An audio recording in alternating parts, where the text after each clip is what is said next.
Salah satu itu terjemahan dari ulama klasik ya, ulama kuno yang namanya Jalaluddin As-Suyuti. Itu sudah pernah diterjemahkan oleh penerbit Gunung Agung, judulnya Kedat, Nuzul Isa pada akhir zaman. Nuzul Isa putra Maryam pada akhir zaman. Nah, itu di dalam buku itu juga disebutkan kalau memang lebih penting ya membaca hadisnya langsung saya kira ya. Tapi di buku itu cukup dijelaskan tentang dua pandangan yang mengatakan Isa itu memang hakim yang adil dan Imam Mahdi sekaligus. Tetapi ada yang mengatakan Imam Mahdi itu bukan Isa, tapi orang lain, yaitu keturunan Muhammad. Dua-dua hadis dimuat dalam berbagai macam buku yang membahas tentang eskatologi Islam. Buku yang membahas hadis yang membahas tentang Imam Mahdi itu Nabi Isa sendiri, itu yang tadi saya baca riwayat Ahmad, dan juga salah satu hadis yang sangat terkenal dipakai oleh orang-orang Ahmadiyah, la Mahdiya ila Isa bin Maryam, tidak ada Imam Mahdi kecuali Isa putra Maryam. Itu satu. Nah, dalam hadis yang mengatakan Isa Al-Masih itu adalah Imam Mahdi sendiri, itu digambarkan dalam hadis pada saat akhir zaman Nabi Isa itu turun di Menara Putih Damaskus. Umat Islam itu sedang sholat subuh. Tiba-tiba Isa masuk ke masjid. Itu salah satu gambaran. Ini mengucapkan assalamualaikum, salamnya dijawab waalaikumsalam ya Rahullah. Isa dipersilakan untuk memimpin sholat. Lalu Isa mengambil saf di depan dan dia menjadi imam sholat. Tapi bacaannya setelah rukuk itu bukan sami'allahu liman hamidah rabbana lakal hamdu, diganti sami'allahu liman hamidah wa khotallallahu dajjal wa adharal mu'minin. Kiranya Allah mendengar setiap doa, setiap pujian, dan segera membunuh dajjal dan memberi kemenangan pada umat beriman. Di situ digambarkan bahwa Isa itu adalah Imam Mahdi itu sendiri. Tetapi di hadis yang mengatakan Isa itu bukan Imam Mahdi tapi keturunan Muhammad, itu ada banyak sekali juga hadisnya. Bahwa Imam Mahdi itu keturunan Nabi sendiri, lalu tidak binasa suatu umat apabila saya di depan, Mahdi di tengah, dan Isa di akhir. Artinya itu menggambarkan akhir zaman setelah syariahnya Muhammad turun, Nabi Isa nanti mimpin sholat pun sesuai dengan ajaran Islam.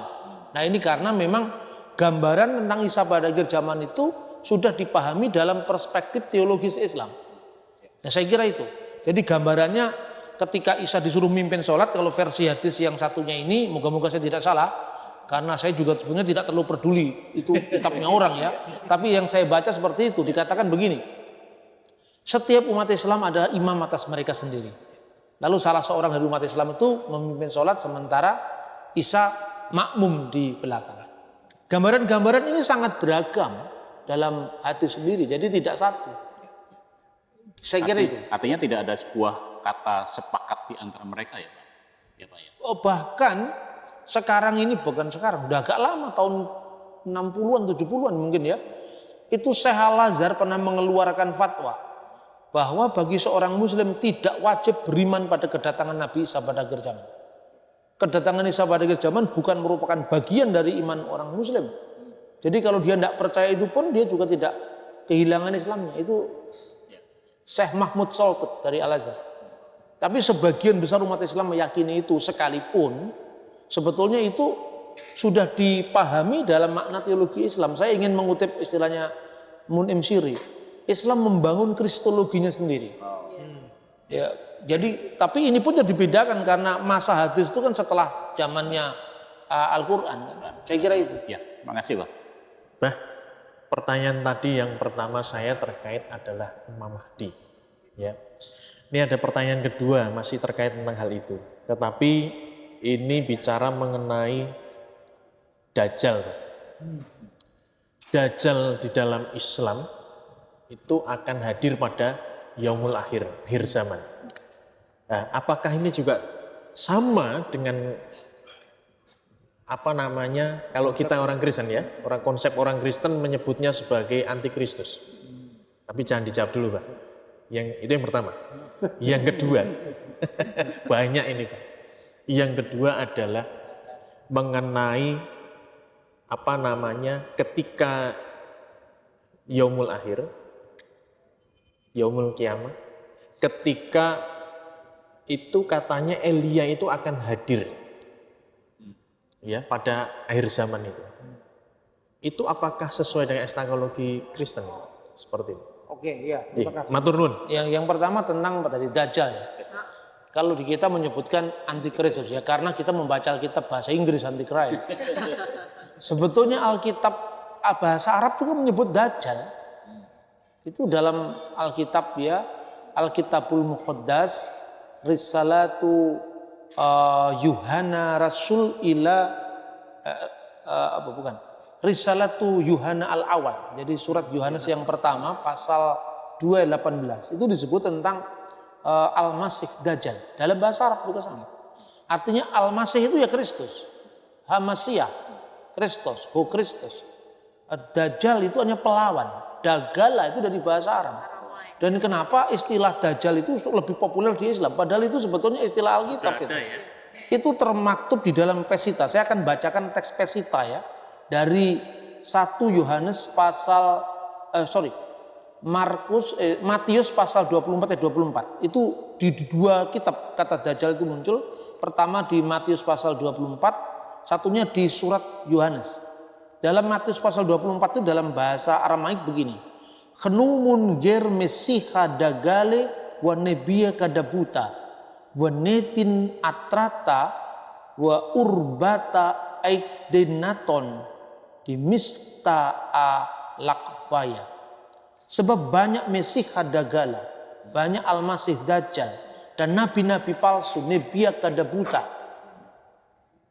akan muncul dan mereka mengadakan tanda-tanda dahsyat dan perbuatan-perbuatan yang ajaib.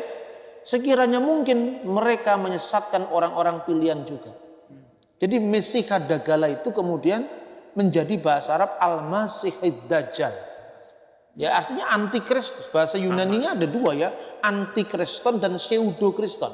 Yang dipakai di Injil Matius itu pseudokriston. Yang dipakai di Yohanes itu adalah antikristus. Kemudian di dalam Alkitab terjemahan bahasa Arab itu diterjemahkan ayyuhal aulad a'lamu innanal nasi'u al-ana fi zamanil akhir wa kama sami'tum innahu saufa ya'ti akhiran masihud dajjalun. Ya, anak-anakku ketahuilah bahwa kita ini hidup pada zaman yang akhir dan seperti telah kamu dengar bahwa akan datang seorang masihid dajjal. Tapi konsep dajjal dalam iman Kristen itu ada dua. Seorang antikristus akan datang, berarti belum datang. Ini eskatologi. Dan sekarang ini telah bangkit banyak antikristus, banyak dajjal yang muncul ya. Di situ dikatakan wa qattaharahat al-anak kasirun min dajjalina al-muqawwimina lil masih. Sekarang ini banyak muncul dajjal yang melawan Kristus. Itu fenomena ajaran-ajaran sesat. Yang dimaksudkan dengan dajjal yang sekarang muncul itu adalah fenomena ajaran-ajaran sesat. Misalnya ajaran gnostik. Makanya Rasul Yohanes mengatakan bahwa kita harus bisa membedakan roh. Setiap roh Allah mengaku bahwa Yesus telah datang sebagai manusia. Roh yang tidak mengaku Yesus telah datang sebagai manusia berasal dari roh antikristus. Dialah roh penyesat, yaitu Masih Dajjal. Nah, untuk itu kita bisa memahami bagaimana pandangan gnostik. Orang-orang gnostik itu seperti yang tercermin nantinya di Injil Yudas, Injil Maria Magdalena misalnya, ya. Itu menggambarkan bahwa Yesus itu tidak benar-benar real jadi manusia. Karena tidak mungkin dia disalib, yang disalib itu bayangannya Yesus. Pandangan ini muncul misalnya di dalam buku-buku apokrifa banyak sekali. Karena mereka tidak memandang Yesus benar-benar telah turun jadi manusia. Dan menurut Rasul Yohanes itulah spirit Dajjal. Itu dalam bentuk ajaran sesat. Tapi ajaran-ajaran sesat itu akan mengalami titik kulminasi perkembangannya pada akhir zaman yang dikenal dengan akan datang seorang Dajjal. Jadi kata Dajjal dalam Islam itu bukan hal yang berasal dari bahasa Arab murni, tidak, itu pinjaman dari bahasa Aramaik. Nah, hanya sayangnya sekali di Indonesia khususnya ya, kita asing dengan warisan gereja kita. Kita lebih akrab dengan terminologi Kristen, bahasa Eropa yang tidak menyentuh kepada saudara-saudara kita Islam. Itu jadi jelas yang pertama. Kemudian cerita-cerita tentang Dajjal, ya Mesiha Dagala menjadi Dajjal. Kemudian kisah tentang Gog Umagog atau Gog Bemagog itu menjadi Ya'jud wa Ma'jud. Dalam Alkitab bahasa Arab pun disebut Jud wa Majud, itu Gog dan Magog. Kemudian di Jawa disebut Jo Makjujo karena tidak bisa ngomong Ya'jud wa Ma'jud, dia ngomong Jo Makjujo seperti Jabal Al-Kaf, Jabal Lekat, atau sak Jabal Lekat misalnya. Itu dari bahasa Arab. Ini bahasa Arab ini diambil ini banyak sekali unsur-unsur dari Aramaik. Nah, lalu ada lagi Dabatul Ardi. Dabatul Ardi itu adalah binatang yang keluar dari bumi, itu berasal dari Wahyu pasal 13. Ini dalam eskatologi tentang akhir zaman, tentang hadis itu ya.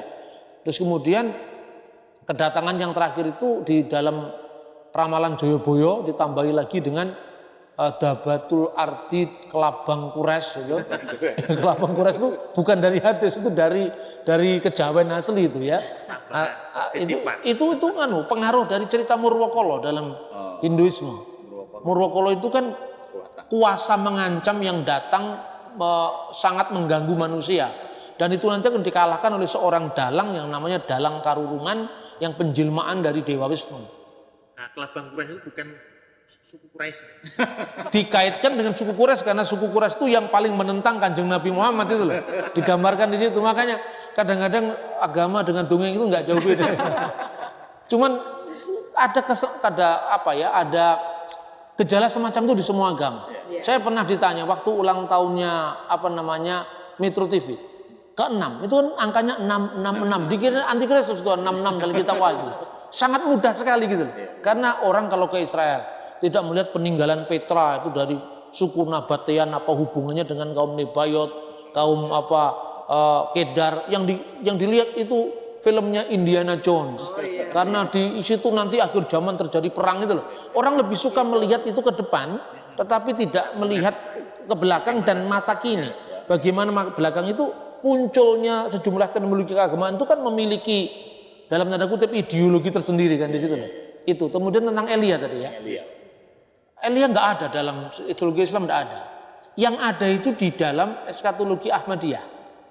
Jadi orang Ahmadiyah itu kan mengklaim bahwa Imam Mahdi yang dimaksud itu Isa, dan Isa itu Mirza Ghulam Ahmad. Jadi Isa itu ya tidak datang dalam wujud Yesus Kristus dalam pengertian second coming of Jesus dalam pandangan Kristen, tidak. Tapi Isa itu telah datang dalam sosok Mirza Ghulam Ahmad. Loh kok bisa? Mirza Ghulam Ahmad bukan Yesus. Seperti Elia dinubuatkan oleh Maleaki datang menjelang hari Tuhan. Begitu juga saya maksudnya Mirza Ghulam Ahmad itu, kalau ternyata yang datang bukan Elia, tetapi yang datang adalah Yohanes Pembaptis dalam kuasa dan roh Elia kan begitu kan? Maka saya pun demikian. Sayalah ini Kristus Muhammadi, Kristus yang Al-Masih Muhammadi, Al-Masih yang lahir dari keturunan Muhammad, bukan Al-Masih Israeli. Al-Masih Israel itu putranya Maryam, tapi Al-Masih Muhammadi adalah Al-Masih yang lahir dari keturunan Muhammad. Makanya dia mengatakan Ana huwa al-masihul mau'ud, aku inilah Kristus yang dijanjikan. Dan bagaimana Mirza Ghulam Ahmad bukan Yesus kok Yesus? Elia kan nggak benar-benar datang, yang datang kan kuasa dalam roh Elia. Begitu juga seperti Maleaki menubuatkan. Ternyata yang datang bukan Elia, tapi Yohanes Pembaptis dalam kuasa dan roh Elia. Begitu juga kalau Yesus akan datang pada akhir zaman, dia tidak datang sebagai sosok semula, sebagai anaknya Maryam, tetapi sebagai saya yang datang dalam kuasa dan roh Yesus Kristus. Itu dalam pandangan Ahmadiyah. Makanya Elia mendapatkan tempat yang penting di dalam eskatologi Ahmadiyah. Dan hadis yang mengatakan tidak ada Mahdi kecuali Isa putra Maryam, itu dipahami lah, bener kan? Mahdinya itu ya Mirza Ghulam Ahmad itu. Mahdi sama dengan hakim yang adil. Apa tugasnya hakim yang adil? Isa akan datang sebagai hakim yang adil, bahkan mengutip sumpahnya Nabi Muhammad, wallati nafsi biyadihi, Demi Allah yang jiwaku ada dalam genggaman tangannya. Ditekankan itu Isa Al-Masih itu akan datang, Isa putra Maryam akan datang sebagai Imam Mahdi. Fayaksiras salib, dan dia akan memecahkan salib. Memecahkan salib itu adalah dia akan mengkoreksi, meluruskan, membenarkan kesalahan-kesalahan iman Kristen. Maka jangan sampai salah, dulu ada isu katanya pembaptisan Ahmadiyah besar-besaran karena orang kesananya nggak ngerti itu.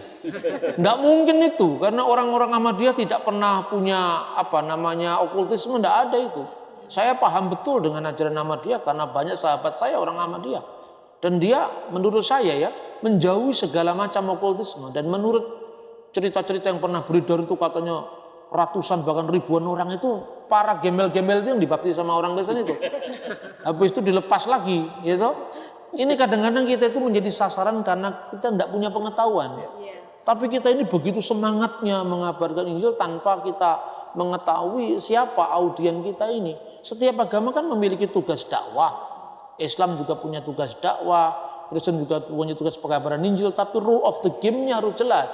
Supaya kesatuan kita sebagai bangsa ini tidak cedera hanya gara-gara setiap agama memiliki misi-misi atau sending-sending yang menurut saya kadang-kadang nabrak rambu-rambu kebersamaan, nabrak rambu-rambu toleransi yang sudah kita bangun dengan susah payah ini.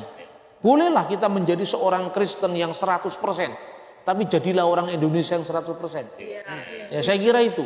Ini penting sekali menjadi rambu-rambu kita di dalam kita berdialog antar agama. Makanya sekalipun saya mengutip hadis, mengutip Quran, saya tidak mencari pembenaran iman Kristen dari kitabnya orang lain. Tetapi saya wajib harus berbicara ketika iman kita disalahpahami atau dimengerti dalam perspektif yang bukan perspektif kita. Yang kita lakukan itu bukan mencari pembenaran dari agama lain, tetapi meluruskan kesalahpahaman. Syukur-syukur kalau kita bisa melakukan dialog teologis yang benar-benar sehat, bisa dipertanggungjawabkan secara ilmiah, ramah secara budaya, dan aman secara hukum.